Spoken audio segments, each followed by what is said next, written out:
বিসমিল্লাহির রহমানির রহিম। প্রিয় দেশবাসী, বাংলাদেশে ও সারা বিশ্বে থাকা আমার সাংস্কৃতিক শুভাকাঙ্ক্ষী, দেশপ্রেমিক শুভাকাঙ্ক্ষী, চরিত্রবান, নীতিবান, আদর্শবান মানুষজন, আসসালামু আলাইকুম।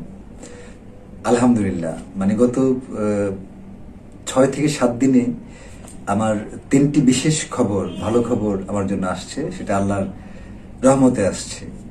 দীর্ঘদিন আমি বিভিন্নভাবে প্রতারিত ছিলাম।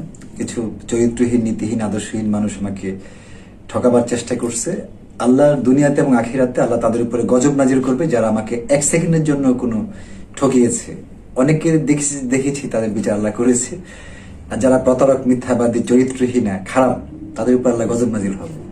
তো যাই হোক, গত 7 দিনে যে সুখবরগুলো আসছে, আমার স্নেহের ভাগিনা বর্তমান প্রধানমন্ত্রী তারেক রহমানের গুরুত্বপূর্ণ উপদেষ্টা মাহাদি আমিন, সে প্রধানমন্ত্রী কার্যালয়ের মুখপাত্র হিসেবে নিয়োগ পেয়েছে।